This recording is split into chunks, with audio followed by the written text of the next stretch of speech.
Wednesday, April 5th, was the third night that protesters were on the streets of Belgrade, Serbia, to demonstrate against the election of Prime Minister Aleksandar Vučić to the presidency. Thousands of protesters, mostly students, chanted, "Vučić, you stole the election," and "End the dictatorship."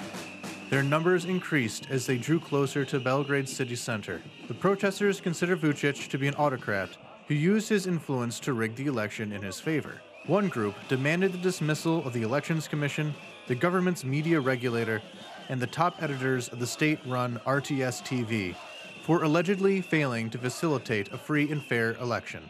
There are also demands for the resignation of Maja Gajkovic, the Speaker of the Parliament who adjourned parliamentary sessions until after the vote.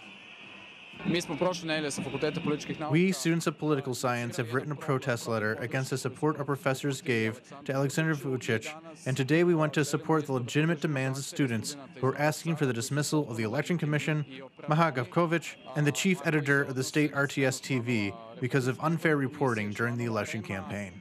The main complaint about the election was the extremely favorable media coverage which the Prime Minister received during his campaign.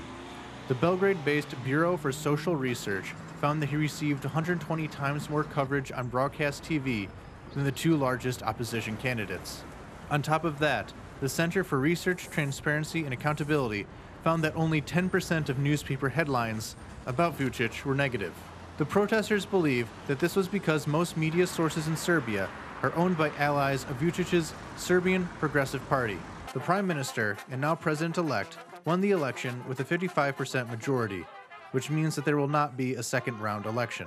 The second-place candidate, the human rights activist Saša Janković, only got 16%, while the comedian Ljubiša Preletašević won 9.4%. Vučić will likely continue the policy of balancing Europeanization with maintaining a relationship with Russia.